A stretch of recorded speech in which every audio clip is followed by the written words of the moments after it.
أما بعد فأعوذ بالله من الشيطان الرجيم. بسم الله الرحمن الرحيم. سبحان الذي أسرى بعبده ليلا من المسجد الحرام إلى المسجد الأقصى الذي باركنا حوله لنريه من آياتنا إنه هو السميع البصير. موجوده چې کومه میاشت روانه د دې ته د رجب میاشت وایي. عربو به د څلورو میاشتو ډېر قدر او احترام کوو، عزت به یې کوو. هغه څلورو میاشتو کې به یې جنګ جګړې نه کولې. که څوک به د یو بل دشمنان هم او د یو بل د کور مخې ته به هم تېرېدل، یو بل ته به یې غږ نه کوو. بلکې بعض حضرات و عربو به دا چل وکړو چې هغوی به د خپلو نیزو نه هغه اوسپنې وایستې، د نیزو نه او د غشو نه به یې اوسپنې لرې کړې او تورې به یې په تیکو کې بندې کړې چې هسې نه په جذباتو کې را شو په چاقوزار. د دې میاشتو به یې ډېر قدر کوو او ډېر عزت به یې کوو. اسلام چې راغی نو هغه د میاشتو عزت هغې هم برقرار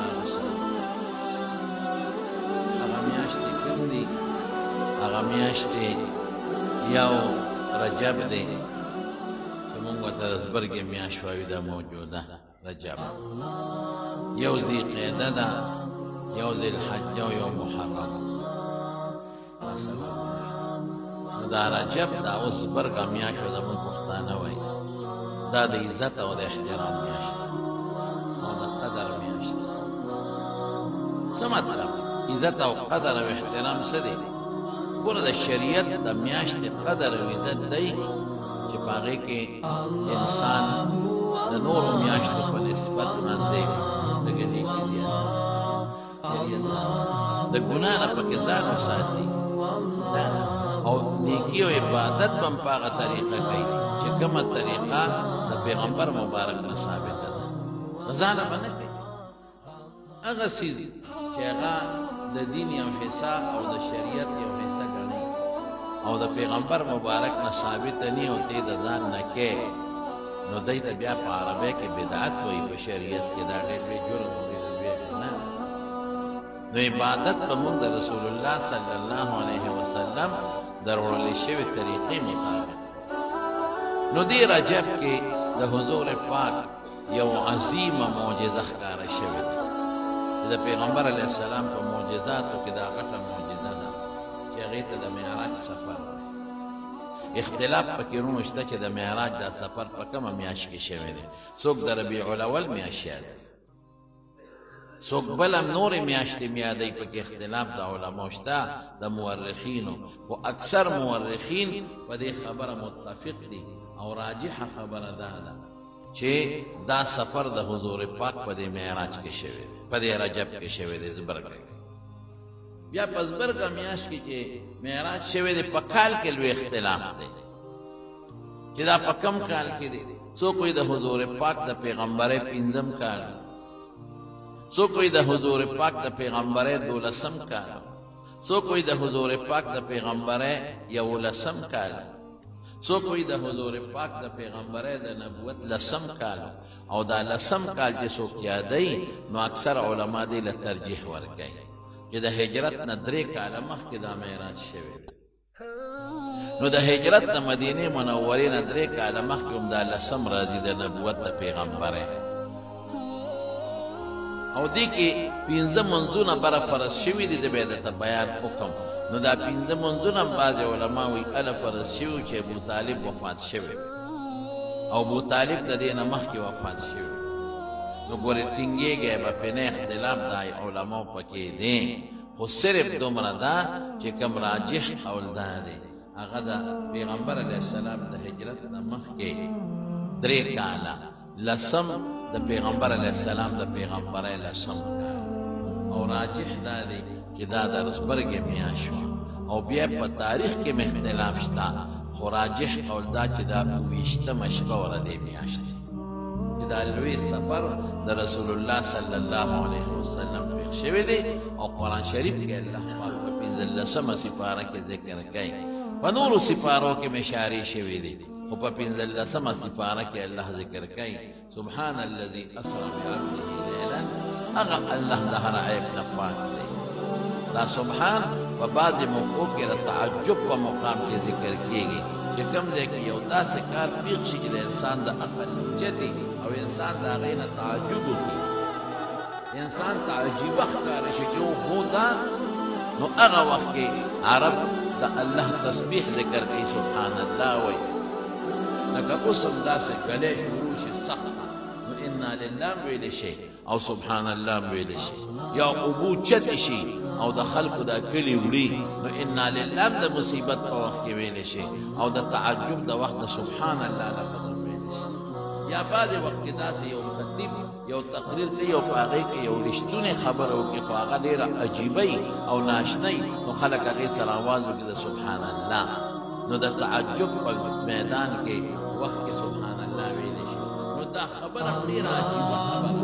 د انسان د عقل نه اوچته وه نو الله پاک سبحان لفظ استعمال کړو سبحان الذي هغه ذات د هر عیب نه پاک دی هېڅ عیب پکې نشته دغې ذات کې ګوره څونه ښکلې معنا لري خدای پاک کې عیب نشته نه خدای پاک وده کېږي نه الله ستړی کېږي نه ولا مرګ راځي نه ولا بیماري راځي نه بیبي ته محتاجه دی ښځی نشته نه بچو ته محتاجه دی بچي نشته نه بل انسان ته پیري ته فرشتې ته محتاجه دی چا ته محتاجه نه دی نه ولا مرګ راځي نه ولا تکلیف او بیماري راځي او نه پې نشوالی راځي او دا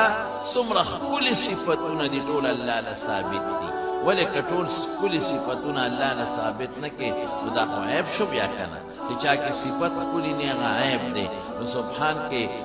ظاهرا دا معنا چې الله د هر عیب نه پاک دی لیکن دې خوا پکې دا اشاره م راله چې څومره ښکلي صفتونه دي دا هم الله له ثابت دي ولې که ثابت نه شي خو دا عیب شو که نه نو مونږ وایو چې الله د هر عیب نه پاک نو د خدای په صفتونو کې یو صفت نام دی چې هغه کار کوي چې هغې ته د انسان عقل نه رسیږي او ناشنا کاري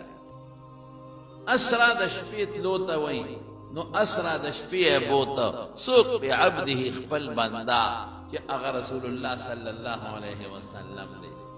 د علما دلته وایي چې حضور پاک په ویښه تللی دی هغې باندې به تاسو زه پوهېږم او د کوم ځای نه یې بوته من المسجد الحرام د مکې مکرمې د جومات نه الى المسجد الاقصى هغه لرې جومات ته المسجد هغه جومات الاقصی چې ډېر لرې دی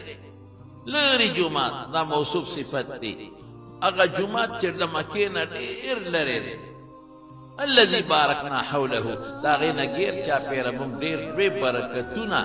د مال برکت هم دی د ځمکې برکت هم دی روحاني برکتونه ډېر پیغمبران دقلته موږ پیدا کړي دي څه مو بوته لنوریه من آیاتنا چې موږ ورته خپلې نښې وښایو خپل قدرتونه ورته وښایو الله وی انه هو السمیع البصیر الله اوریدونکی دی که څوک د الله پاک صفت کوي ثنا کوي د الله حمد وایي چې شکر د پیغمبر مبارک لري دومره لویه مرتبه ورکړې ده نو الله اوري ګورې بدل بدل کوي او الله لیدونکی دی ورې سوچ کوئ چې حضور پاک ته په دې معراج کې کوم منځونه الله لازم کړي دي او فرض کړي دي نو ګورې صحیح طریقې سره وی الله ستا د خبرو اورېدونکی هم دی او پته علم هم د تاویني بدل پیدا کوي حضور پاک دا اختر د لور ام هانې کره ام هانې د حضرت علي صاحب خور وه هغې کره ودو او دا هغه وخت و چې ډېر زیات تکلیفات پیغمبر مبارک د خلکو رسول د مکې د کافرانو سره انتهایی دشمني سخته شوې ډېر ظلم دی نو حضور پاک په دغه شپه د ام هانې کره د علي صاحب خور و د حضور پاک د لور هغې کره ودو رسول الله مبارک خپله فرمایي حدیث کې راځي وی دی کې جبریل علیه السلام راغی بره چت کولو شو جبریل ترې راکوز شو په دروازه نه دی راغلی چت و د لرګو چت هغه کولو شو او جبریل ترې راکوز شو او عجیبه دا ده چې بره نه چت کولو شو نه خوره را پرېوته نه خټه را پرېوته او په چت د پاسه خو خلک څانګې لرګي اچوي که نه نه یو خس لاندې را پرېوت هېڅ شی لاندې را پرېنوت او بیا چې جبریل ترې را لاندې شو نو چت په خپله ټیک شو تا به نه وي چې ګنې دا چت کولو شوی دی حالانکه د لرګو چت چې کولو شي اوچت شي خاورې راپروځي شګې راپروځي خس و خاشاک راپروځي څانګې راپروځي هېڅ هم پرې نه وتل یو دوړه هم لاندې راتله او جبریل ترې راکوز شو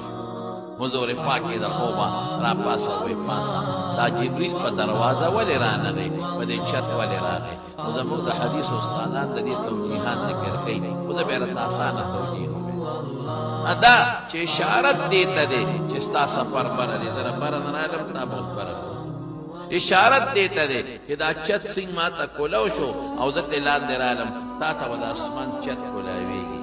اشارت دې ته دی چې دا یو ناشنا کار وشو چت کولو شو او استا واپس پیوندم شو اس خوره خخ چیتې پرې نه وته دقه رنګې ستا یو ناشنا سفر بره تلو والا دی اب همداسې یو ناشنا وي چې سړی به حیران یې ورته نو بیا په حضور پاک د خپلې بسترې نه پاسه جبریل علیه السلام ته ورته پېژنګلو ورسره وه نو په دروازې زنځیر یې کولو کړو والا زنځیر او په دروازې حضور پاک وویسته او حرم مبارک ته یې راوسته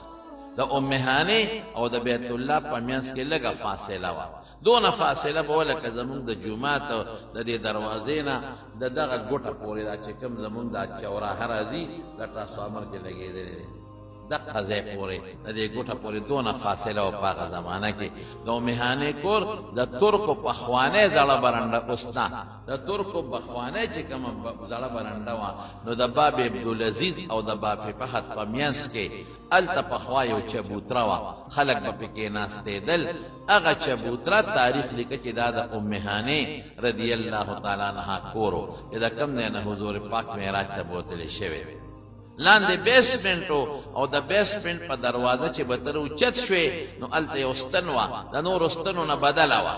او هغې سره داسې د یو مصلې په ځای باندې یو ځای نو خلکو به وی دا هغه ځای دی چې ام هانې کور او حضور پاک ته تللی دی اوس هغه ټول سیسټم بدل شوی دی دې نوې توسیع کې هغه ځای نه بند شوي نو چې حتیم بیت الله ته یې راوسته نو حتیم ته یې وردننه که حتیم د بیت الله سره خوا کې یو لږ ځای دی خلک پکې ورننوځي نو حضور پاک له اپریشن د سینې وکړه شهر صدر کې ورته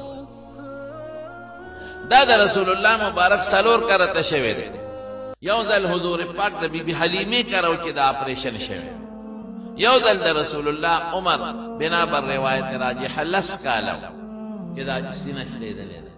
دریم ځل چې حضور پاک ته په غار حرا کې پیغمبري میلاوې ده نو دا کار شوی دی او څلورم ځل چې حضور پاک معراج ته خیږي نو دا کار شوی دی رسول الله مبارک فرمایي چې جبریل علیه السلام زما سینه وشلوله او چې څنګه یې وشلوله نو زما زړه یې راوویسته دننه زړه هغې دا خپل ځای نه را دې خوا کړه او د زمزم اوبې راغشتې وې په هغې یې زما دا زړه صفا ووینځه سامان یې ټول ځان سره د جنت نه راوستی و چې په اپریشن کې کوم سامان استعمالېږي د جنت نه راغلی او اوبه د زمزم استعمال شوي دي نو علما د دې نه معلوموي چې د زمزم د اوبو نه قیمتي او بهترې اوبه نورې نشته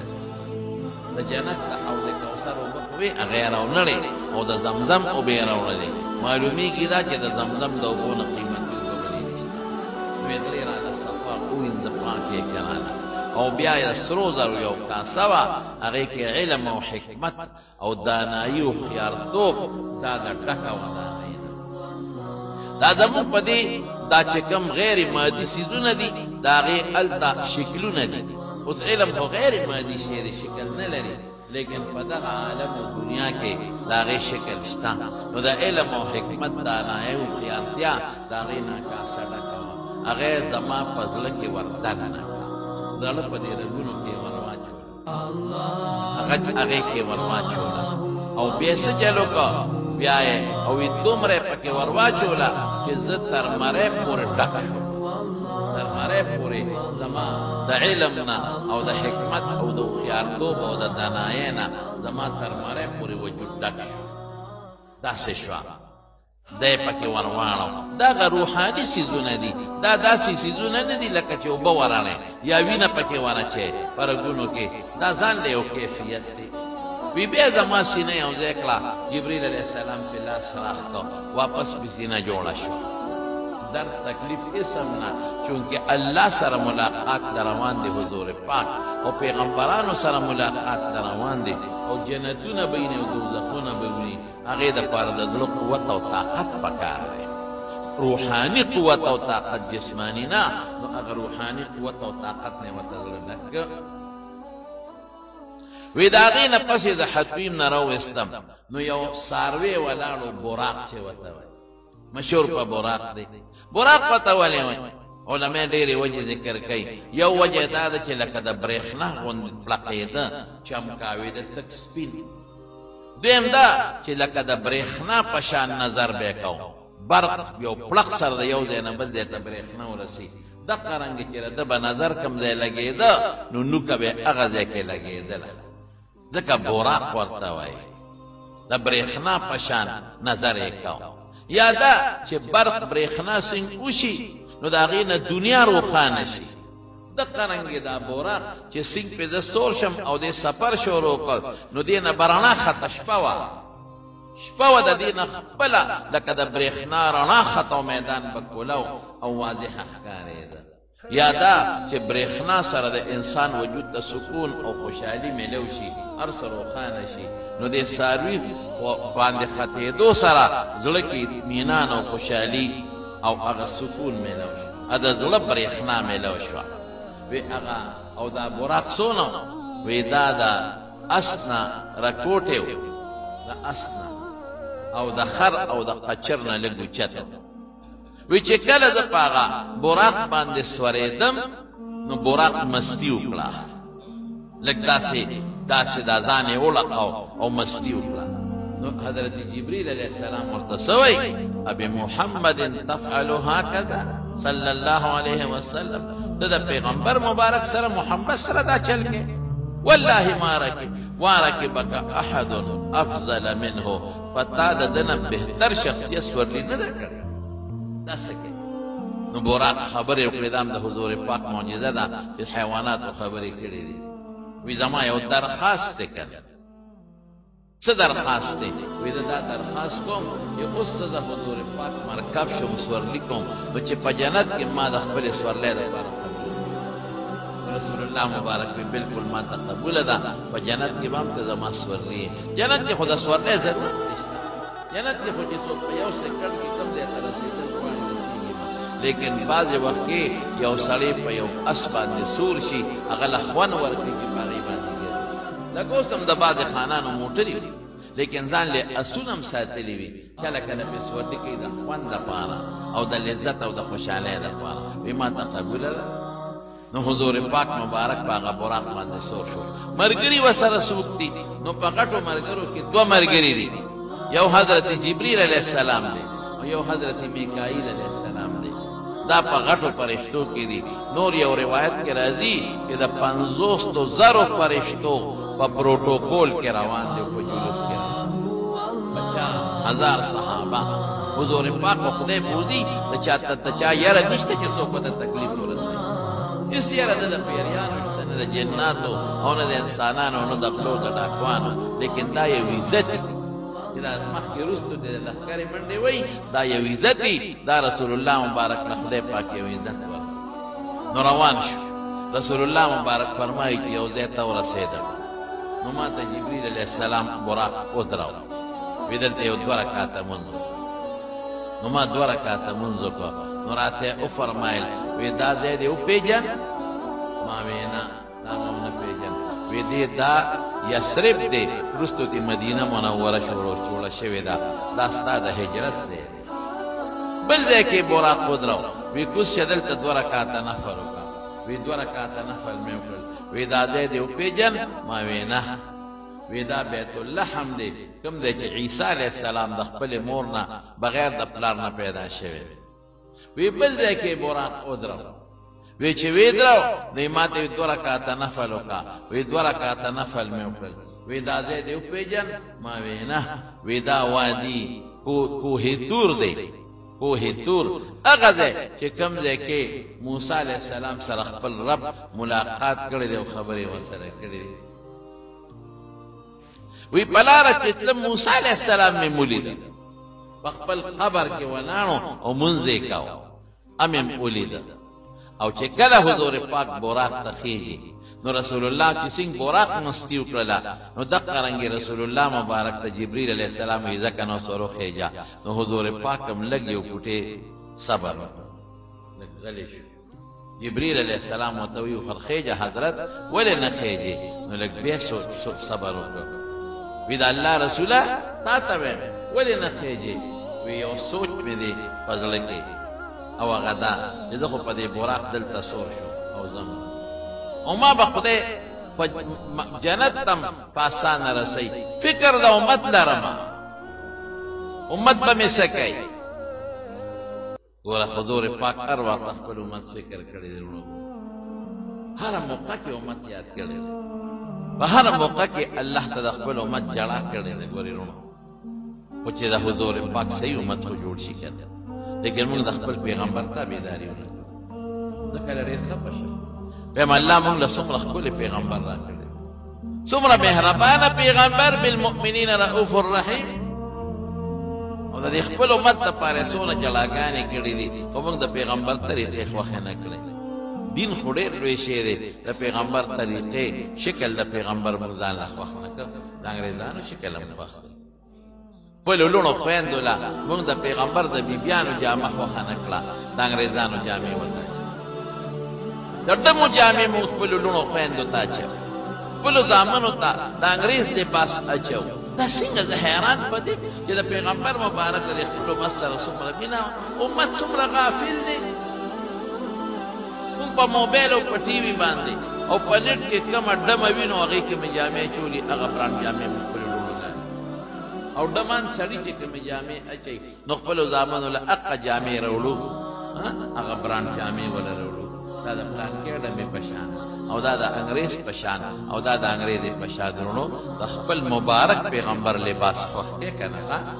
او د خپل مبارک پیغمبر شکل ځان له خوښ کې او خپلو بچو له د حضور پاک شکل خوښ کې د هغه جامه وله خوښه کې او خپلو لوڼو نه د حضور پاک د بیبیانو د عایشې بیبي او د حضور پاک د لوڼو د فاطمې بیبي او د زینب بیبي د هغې لباس او د هغې جامه او د پیغمبر مبارک په دین عمل وکړئ او درود شریف په حضور پاک باندې ډېر وایئ ډېر زیات موږ له ډېرې دعاګانې د جبریل علیه السلام د الله د طرف نه ولا انعام راوړو وی د الله رسوله الله فرمایي فکر مه کوه چې ستا انسان څوک ستا امت کې داخل شي نو تا سره به په پول باندې چې خلک ورته پول صراط وایي یو ځای به پورې وځي د برېښنا په شان لکه څنګه چې ته په براق باندې سورېږې او لکه د برېښنا سفر کوي دغه رنګې به ته ستا امت لکه د برېښنا په پول باندې پورې وځې انشاءالله خو خدای دې د حضور پاک صحیح امتیان جوړ کړي بیا دا براق ته حضور پاک پې سور دی حضرت جبریل او میکائیل علیهم السلام دواړه ورسره دي نو ورسېده بیت المقدس ته چې خلک ورته بیت المقدس وایي نو د بیت المقدس د جومات د دروازې نه بار یو تیږه وه په هغه تیږه کې سورې نو چې کله به پیغمبران رالل یا څوک به په سورلی رالل نو دا قانونو چې هغې به هغه تیږه کې هغه سوري کې د هغه سورلی پړی ورکړه د هغه اس یا د خر او هغې تیږې پورې به هغه اس او خر تړه نو حضور پاک د براق نه کوز شو نو جبریل علیه السلام ګوته ورومنډله په هغه سوړه کې هغه د خاورې سره بنده شوې وه ډېره زمانه تېره وه نو خاورې سره هغه سوړه بنده شوې وه نو جبریل علیه السلام خو د انسان په شکل راغلی نو ګوته یې ورومنډله نو هغه سوړه یې تازه کړه خاوره یې تېویسته کولاوې یې کړه او د حضور پاک چې کم براق پړی و پکې ورکړی هلته وتړه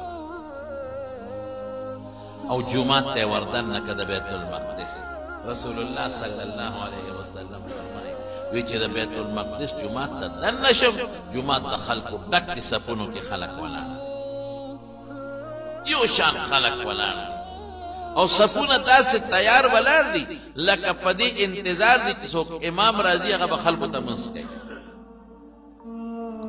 یو امام را روان یو خلک ولاړي او بس دغه انتظار دی چې امام را روان شوی دی اوس به مصلې له راورسي دقسې وي خلک ټول ولاړ دی وی جبریل علیه السلام زه د ګوتې ونیوم او زه یې د ټولو صفونو نه مخکې کړم لومبي صف ته یې بوتلم ما مړه کې دا سوچ کو چې په دې لومبي صف کې به ودرېږو اوس به امام راځي لمونځ به کوي وی زه یې د ګوتې نه ونیوم او زه یې مخکې کړم مصلې ته او یې راته وی چې دا خلک ستا په انتظار دی دوی ته یو 2 رکعته لمونځ وکړه امامت ورته وکړه د 2 رکعته وی ما 2 رکعته لمونځ هغې ټولو ته وکړل چې کله مې سلام وګرځو جبریل علیه السلام راغی ما سره کېناست وی تا ته پته ولګېده چې دا تا په د چا لمونځ وکړه ما وی نه وی دا د آدم علیه السلام نه واله تر عیسی علیه السلام پورې د څومره پیغمبر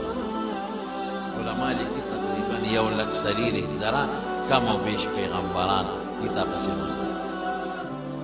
دا روحاني اجتماع و د پیغمبران روح مجسد دی جسد ورته ملو شوی د روحاني اجتماع وه د پیغمبران نو روحاني اجتماع په لږ ځای کې ډېر خلک همدېږي 100,000 سریر هجره پیغمبرانو حضور پاک پسې لمونځ وکړو نبي علیه السلام امام شو دا لقب ملو شو رسول الله مبارک ته چې امام الانبیاء والمرسلین د ټولو پیغمبرانو او د ټولو رسولانو امام سیوطي لیکلی دی جلال الدین سیوطي په خصائص کبرا کې چې د هغې نه بس عامو کتابونو کې دا نشته بعضو کې شته په هغې نه بس تقریرونه شروع شي حضرت جبریل علیه السلام د سټیج ناظم و لکه دا چې څوک رابلي پلان کې به راشي پلان کې به راشي نو جبریل علیه السلام حضرت آدم علیه السلام نوم واخیست وی اوس به د ټول بني آدم پلار او نیکه د ټولو پیغمبرانو نیکه چا نه چې الله دا انسانیت خور کړی دی حضرت آدم علیه السلام راشي او ستاسو مخکې به یو څو خبرې آدم علیه السلام را پاڅېد او هغه یو څو خبرې وکړې او څه خبرې یې وکړې خپل صفت یې یقینا چې زه الله پاک په جنت کې پیدا کړم دا لویه خبره ده زه الله بغیر د پلار او د مور نه پیدا کړی لویه خبره ده زه الله په خپل لوی قدرت پیدا کړی الله کولی شي ده لویه خبره ده زه بیا الله دنیا ته راولېږلم په حیثیت د خلیفة الله فی الارض چې د الله احکامات دلته خلقو ته ورسو د الله احکامات دلته نافذ کم د الله د قانون مطابق خلق باندې عمل وکړم د خپل نائب او خلیفه کړم په دنیا کې زمانه بلا پیغمبران او بچی پیدا کړل او چې دا څومره تاسو وینئ د انبیا او دا مخلوق دا الله پاک زمانه پیدا کړي دا دغه الله پاک ورو سخیره کې خبره کوي دغه الله چې د جنت کې پیدا کړم دغه الله چې د جنت تناقض کوم خلیفہ کړم دغه الله چې د ټولو پیغمبرانو انسانیت کې پیدا کړی دغه الله چې بغیر د مور او پلار نه پیدا کړی ما هغه ډېر حمد او ثنا هغه ډېر تعریف ولري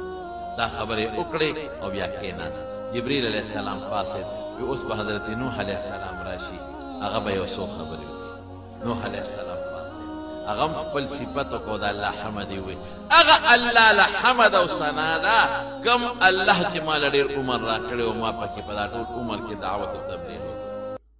قوم ته مې دین ورسو هغه الله پاک چې کله قوم زما نافرماني وکړه نو ما له الله پاک نجات راکړه د کشتۍ په ذریعه او مسلمانانو له نجات ورکړه او زما هغه ظالمان او کافران قوم خدای تباه کړل هغه الله پاک چې زمانې د آدم علیه السلام نه پس دویم نسل خور کړه هغې الله له حمد دی ثنا ده او شکر دی بیا جبریل علیه السلام پاسېده وی اوس به ابراهیم علیه السلام یو څو خبرې وکړي د مشهور بعضې غټ پیغمبران به راغوښتل ابراهیم علیه السلام پاسېده وی هغه الله پاکه چې د توحید او د الله د وحدانیت داعي جوړ او زه د اور نه سالم راوویست زما په لاس یې بیت الله او بیت المقدس جوړ کړی او نور یې صفتونه وکړل زه مختصر کوم درته هغې الله له حمد یا حضرت موسی علیه السلام هغه هم د وایي چې زما په وجه خدای پاک بني اسرائیل فرعون ما له خدای نجات راکړه، ما له خدای تورات راکړه، ما سره په تور کې خبرې وکړلې. الله پاک هغه الله له حمدونه او ثناګانې. حضرت عیسی علیه السلام پاسېده، هغه الله چې دې بغیر د پلار نه د مور نه پیدا کړی، دې جمدې جاړ اسمان ته اوچت کړی، ما له ډېر لوی قوم را کړی دی، زما په لاس به برګي جوړول او ړانده به یې جوړول او مړي به یې جمدې کول. الله پاک هغې الله له ډېر لویه ثنا ده او ډېر لوی صفتونه. دا یو څو پیغمبرانو تقریرونه وکړل. اخره کې جبریل علیه السلام نبی کریم صلی الله علیه وسلم د ټولو پیغمبرانو اخیری پیغمبر، خاتم النبیین والمرسلین، چې د ټولو پیغمبرانو د رسولانو اخیری دی. د هغه نه پس بل پیغمبر نه راغلی دی او نه به راشي. اوس به هغه یو څو خبرې وکړي. نو حضور پاک پاس دی، نو د الله حمدونه یې شروع کړل. داسې حمدونه چې ناشنا الله له ډېره ثنا ده. څومره ښکلي صفتونه دي دا ټول الله له ثنا. هغه صفات چې د الله د شان سره مناسب دي هغه الله له ثابت دي. الله ډېر لوی علیم دی، الله بصیر دی، الله پاک علیم دی، خبیر دی. الله صفتونه یې وکړل. بیا څه وایي؟ الله په ما ډېر لوی فضل کړی. ګوره د الله فضل وي چې دې د ټولو پیغمبرانو اخیری پیغمبر پیدا کړی م، خو د ټولو نه مخکې به زه او زما امت جنت ته داخل. الله دې اخیری پیغمبر دنیا ته راولېږلم، خو د ټولو نه مخکې به زما امت سره حساب کتاب د قیامت په ورځ کېږي. د هغې الله ډېره ثنا او صفت کومه چې د ټولو امتونو نه په زیات تعداد کې به زما امت جنت ته داخلېږي. څونه ښکلې خبره ده، د امت خبره ده که او زه الله هغه الله له ثنا ویمه چې د قیامت پر ورځ به د ټول مخلوق سفارش زه کوم. دا خبره وشي، ښکلې ښکلې بیانونه تقریرونه پکې وشي. دا خو د بیت المقدس پورې سفر دی چې کوم کې قرآن شریف کې الله اعلان کړی دی، دا خلاص شو. دې ځای کې یو خبره درته کوم، هغه دا مفتي شفیع صاحب رحمت الله علیه په معرف القرآن کې غالبا د دې اطلاع نه لیکلې چې کله د هرقل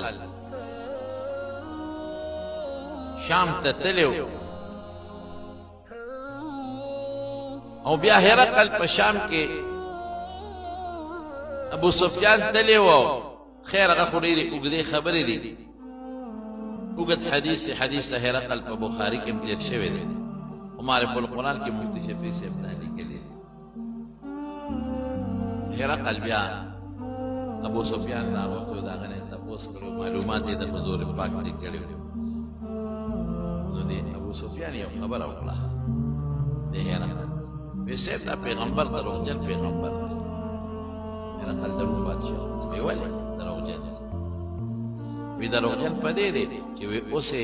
یو دروغ جوړ کړي دي، خلکو ته وایي چې زه په لږ ساعت کې بیت المقدس ته تللی او د بیت المقدس په جومات کې مې لمونځ کړی، دومره دروغ، او د شپې په لږ ساعت کې تللی مو واپس راغلی. دا خبره یې کوله نو د دې هرقل بادشاه شاته یو بوډا سپین ږیرې سړی وایي بادشاه سلامت سره د ابو سفیان نه تپوس وکړه. هغه وخت ابو سفیان له کافر و چې دا دې کله کم تاریخ یاد چې دا پیغمبر بیت المقدس ته راغلی. هغه وایي دا پلانکې شپه او پلانکې تاریخ یاد دی. هغه بوډا هرقل ته وایي وی صاحب دا ټیک وایي، راغلی دا پیغمبر راغلی بیت المقدس کې په دغه شپه لمونځ کړی دی. نو هرقل هغه بوډا ته وایي دا څه؟ وی صاحب په دغې ورځو کې زه د بیت المقدس خادم یم، ما به د جومات دروازې ماسخوتن بندولې او سر به مې کلاولې چابیانې ما سره. وی دا دې چې کومه شپه یادوي چې حضور پاک راغلی دی او د جومات کې لمونځ کړی دی او دوی وایي دا دروغ دی نه دی راغلی. په دغه شپه باندې ما چې د ماسخوتن د جومات دروازې بندولې نو یو دروازه نه بندېده، نو ما زور لګاو خو دروازه نه بندېده. نو ما ترکان راوښود چې ته راشه وګوره دروازه نه بندېږي، اوس جومات کې سامان پروت دی، څوک غلی غلا نه. چې ترکان راغی نو هغه وایي چې دا بره پله راښکته شوې ده په دروازه سمبه باندې بله درشل چې وي که نه پخوا به دا پلې اوس هغه نشته پخوا به یو بره پله وه یو به لاندې پله وه نو په دې دروازه کې به یو دوه دغه و په هغه پله کې به سوري و او په دې تمبه کې به په دې بازو کې داسې میخ غوندې چوړ به چوړ به یې ورته نو چوړ به په یو سوره کې ورکوله او لاندې هغه بل چوړ به په هغه لاندې سوره کې منډلې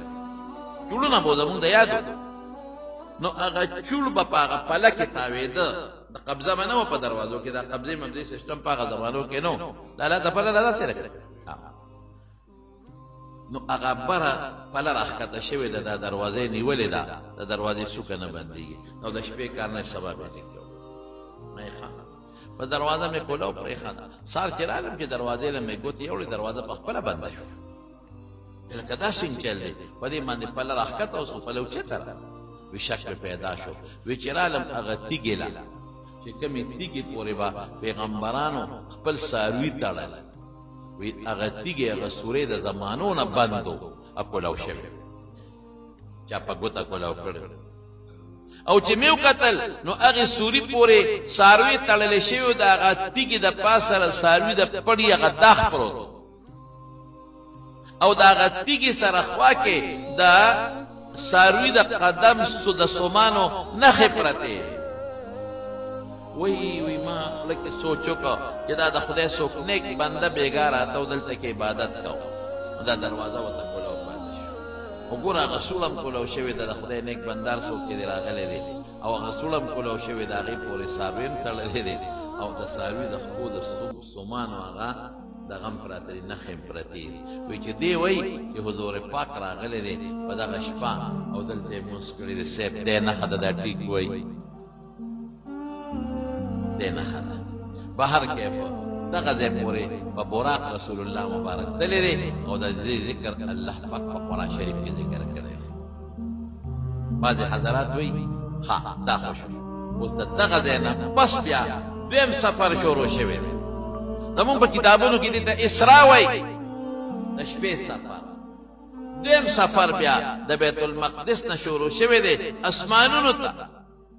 جنتونو ته او دوزخونو ته شوی دی هغه بیا په پوړی شوی دی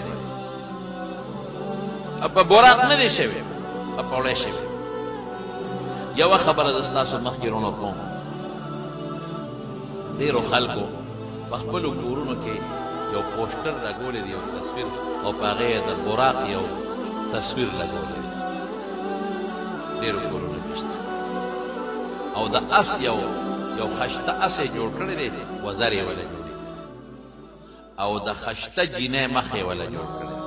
دا ډېر لوی ظلم دی دا تصویر که چا کار مې ویشته وی ویسوځه وی براق چا لیدی دی چا ورته په کیمره تصویر ایستی دی براق چا لیدی دی چا شکل ذکر کړی دی وزر یې کم ځای وي چې وزر یې ولتا جوړې کړي دي او د براق شکل د جینۍ عیاذا بالله توبه توبه توبه خدای به راته داسې جینۍ مخ ته کتل داسې ښکلې جینۍ هغې مخ ته به یې کتل او په جینۍ شکل د جینۍ دی خپې د براق دي دا براق دی خو حدیثو کې راځي چې بدابة یو دابه و یو حیوان د اچر نه او دغه نه اوچت او د خر نه او د اس نه دغه نه اوچت او د خر نه او د قچر نه دی وي او سپین څاروی او حیوان نو شکل یې د جینۍ جوړ کړي دا خو د پیغمبر مبارک غټه بېادبي ده دا غټ ظلم دی د حضور پاک بېادبي ده په داسې ساري به هغه سوځېده چې د هغې شکل د خشته جینۍ مخ یې د خشته جینۍ حضور پاک به هغې ته کتل ستا په پیغمبر مبارک دا ګمان دی ظالمه دا پام کوئ ګورې په کورونو کې ونه ساتئ دا تصویر دا مکمل اوشلوئ ویې غورځوئ بعضې خلکو فرضي قبر په تصویر کې جوړ کړی دی غټ قبر یې جوړ کړی د خښتو غټ د خښتو قبر او غلاف یې پیچولی دی او په هغې یې لیکلي چې دا د حضور پاک قبر دی خدای ته وګورئ د پیغمبر قبر پوخ نه دی دا دروغ دی هر چا چې جوړ کړی دی دا د خپلو اشتهارونو د خرڅولو دپاره ظلم کوي ظالمان چته د پردي قبر تصویر یې اخیستی دی پردي قبر او هغې ته د پیغمبر قبر وایي نو چې د عام انسان د قبر تصویر وباسي او د پیغمبر قبر ورته وایي څونه لوی جرم د حضور کعب پاک د قبر تصویر کم دی هغې کې خو یو ګوته ځای نشته چې څوک ورته وګوري د رسول الله مبارک د قبر نه ګیر چاپیره غټ دیوال ته او د اوبره پیشین ګمبد دی پکې سوړه نشته سوړه د قچې ګوتې برابر سوړه پکې نشته دا بادشاهان چې ورځي نو دا دوه دیواله دي یو د حضور پاک ابوبکر صدیق حضرت عمر رضی الله عنهما د قبرونو نه ګیر چاپیره دیوال دی په هغې غلاف پروت دی او یو د هغې نه لږ دې خوا بل دیوال دی نو دا د هغه دواړو دیوالونو میانځ کې ورته حضور پاک قبر مبارک نه چالي دی دی هغه لومبو زمانو کې خلکو لیدلی دی اوس نه چالي دی او اپوخ هم نه دی د پخو قبرونو خو حضور پاک منع کړی دا بعضې خلکو فرضي څیزونه جوړ کړي دي او پیغمبر مبارک ته نسبت کوي دا ظلم کوي دا زیاتې کوي نو دغه دی پورې سفر د براق د هغه ځای نه پس په پوړی حضور پاک ختېدلی پوړی څنګه وه په پوړی داسې و رسول الله مبارک فرمایي هغه ځای به مې لاس ته رسېده چې کوم ځای زما نظر لګېده جبریل لا سره دی وختم لاړ چې وختم د اسمان دروازې ته ورسېد حضرت جبریل علیه السلام اسمان کې دروازې دي دروازه وټکوله د دننه آواز راغی څوک یې وی جبریل څوک دي د سره محمد صلی الله علیه وسلم بل راغلی دی او که رابللی شوی دی که نه رابللی شوی دی الله راغوښتی د دې څه چې دروازه کوله او که جبریل ته په دروازه خامخا کوله دا د حضور پاک عصمت ښکاره چې دی په خپله نه دی راغلی دی الله بللی دی الله دعوت ورکړی دی دوه خبرې دي یو خو دا چې زه په خپل چوجرې ته لاړ شم دا خو زما مینه ده یو دا چې څوک مې وغواړي چې راشه دا بل شان عزت دی دا د هغه مینه چې بره وختمه زما ملاقات د حضرت آدم علیه السلام سره اوس آدم علیه السلام یې دلته ولیده هلته هغه سره مې ملاقات وشو نو ما پې سلام واچوه جبریل علیہ السلام میں ہاں ذاکو کا نستاجی کرے آدم علیہ السلام ابی سلام بچے آغا مرحبا راتا کرے اور راتے دعا ہوگی تیرے تو بچے میرا ہے آو خوشحال شورا بیچے میں اکتل آدم علیہ السلام نخی طرف تم بیڑالا اگس طرف تم بیڑالا بیڑالا وچه خی طرف تا بیڑالی تاو قتل ما خشتا بچیو خوشحال بشو بے خندل او چه گس طرف تا بیو قتل نو ما تپوس وکړه دا ډله څوک ته وي د اخي طرف ته د هغه بچي چې جنت ته به ځي دی چې هغوی ته وګوري نو خوشحاله شي او دا کس طرف ته د هغه بچي چې دوزخ ته به ځي نو چې د هغې ته وګوري نو خفه شي بیا لاړم وختم دویم اسمان بیا جبریل علیه السلام تپوس وکړه دروازه کوله وکړه هغې وی څوک یې وی جبریل یې وی څوک درسره دي ای محمد صلی الله علیه خپل راغلی دی که بللی شوی دی وی نه بللی شوی دی نو دروازه کوله وکړه نو حضرت عیسی علیه السلام او حضرت یحیی علیه السلام دواړو سره ملاقات وشو د ترورې بچي اگر چې د عیسی علیه السلام مور د حضور پاک د ترور لور وه خو د ترور د لور زوی ته هم خلک د ترور بچی وي د ترورې بچو سره میلو شو عیسی او یحیی علیه السلام سره دواړو سره د هغې نه پس بیا درېیم اسمان ته لاړه نو په درېیم اسمان کې مې د حضرت یوسف علیه السلام سره ملاقات وشو وی چې مې وکتل د ټولې دنیا نیم حسن خدای پاک ورکړی نیم حسن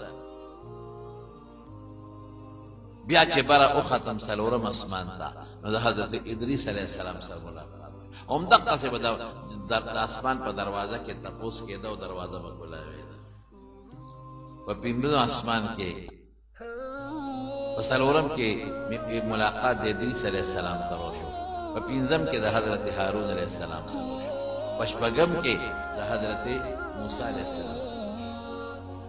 وي د موسی علیه السلام نه چې زه کله وړېدم روان شوم او هر چا سره سلام او مرحبا او هغه ملاقاتونه شو نو موسی علیه السلام وژړل جبریل علیه السلام ورته وویل چې ولې دې وژړل وی جړه په دې راځي چې زما نه وروسته یو هلک خدای پاک را پیدا کړ چې زما د امت نه به د هغه امت په ډېر لوی تعداد کې جنت د خپل امت په هغه ګمراهانو امت خفګان راغی نو په جړه شو وی اووم اسمان ته وختم په اووم اسمان کې مې حضرت ابراهیم علیه السلام سره ملاقات شو بیت المعمور ته ډډاوانې همدقسې چې اووم اسمان ته تلم نو جبریل علیه السلام ور وډبم نو دننه آواز وشو څوک یې وی جبریل څوک در سره دی محمد صلی الله علیه وسلم په خپله راغلی دی که بللی شوی دی وی نه بللی شوی دی نو دروازه کلو شوه په اووم اسمان کې مې د ابراهیم علیه السلام سره ملاقات شو بیت المعمور دی او بیت المعمور هغه بیت دی هغه کوټه ده چې روزانه اویا زره کسان په هغې کې د الله عبادت کوي او چې کومې فرشتې یو ځل په هغې کې عبادت وکړه تر قیامته پورې به نمبر را نشي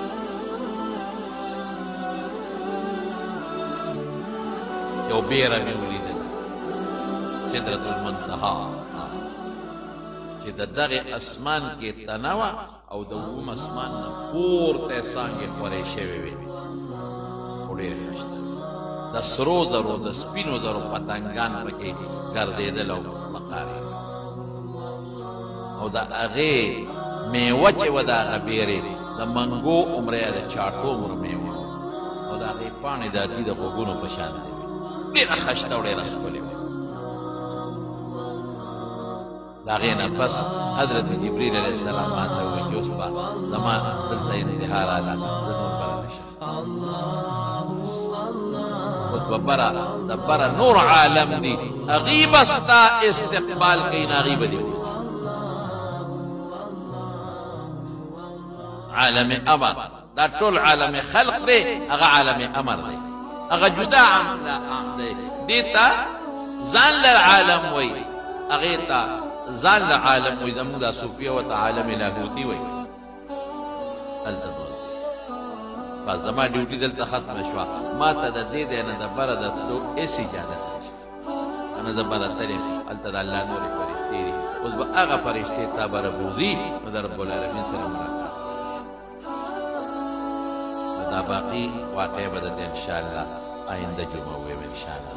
خو صرف دومره ده چې د رسول الله مبارک دا ډېر قیمتي سفر ډېره غټه معجزه وه لکه قرآن چې څنګه غټه معجزه وه دا هم غټه معجزه او په دې معجزو کې ډېرې معجزې دي انشاءالله که عمر خدای راکړه نو آینده جمعه به درته بیان کړم که خیر انشاءالله دا د تنګي د ګلباغ د فضیمنان مور وفات شوې ده الله دې مغفرت نصیب کړي او خدای پاک دې وبخي او د ګلباغ زمونږه ریاض مولوي صاحب زما شاګرد و د تنګي د مدرسې مدرس هم هغه هم وفات شوی دی الله دې مغفرت نصیب کړي الله یې د آخرت خوشحالۍ نصیب کړي د نیکو اعمالو اجر الله په آخرت کې ورکړي د ملکزو د ارشد علي رور وفات شوی دی او د مومن آباد روح الله وفات شوی دی الله دې دواړه وبخي الله دې مغفرت نصیب کړي او الله دې وارثانو له صبر ورکړي او د بامبو خیرو د کندي د قدیم خان لور وفات شوې ده الله پاک دې مغفرت نصیب کړي الله دې وارثانو له صبر ورکړي د مومن آباد د قریشو استاد ښځه وفات شوې ده الله دې مغفرت نصیب کړي وارثانو له صبر ورکړي او د کاکړو د کندي د حامد حاجي صاحب مور وفات شوې ده الله دې وبخي الله دې وارثانو له صبر ورکړي او د وارث خان قاري صاحب مور هم وفات شوې ده الله دې وبخي الله دې وارثانو له صبر ورکړي ډاکټر الهي جان صاحب د هغه والد صاحب وفات شوی الله پاک دې مغفرت نصیب کړي الله یې د آخرت خوشحالۍ نصیب کړي عارف مولوي صاحب زموږ د چارسدې ډېر ښه عالم و نیک انسان وفات شوی دی الله دې غم وبخي الله دې وارثانو له صبر وکړي زه دا یو هفته په سفر وم د هغه جمعې چې تللی وم وتې وم نو بېګا راغلی یم نو زه ځکه نو د جنازو کې مې شرکت نه دی کړی الله یې ټول مردګان وبخي الله یې د آخرت خوشحالۍ نصیب کړي او الله دې وارثانو له صبر وکړي زموږ په کلي کې د څلوېښتو کال نه جمعې لمونځ کېدو چې په کلي کې د نارینه کسانو تعداد شپېته جوړېږي یو امام صاحب راغی هغه وایي دلته د جمعې لمونځ نه کېږي نو که بانډۍ نو جمعې لمونځ پکې مه کوئ دی ویلي 2 روپۍ کې څومره زکات دی نو راته څلوېښتو کې یوه ده په زرو کې پنځه شپې دي دعا وکړئ الله ته زموږ نه راضي شي الله موږ د رسول الله صلی الله علیه وسلم حقیقي او صحیح امتیان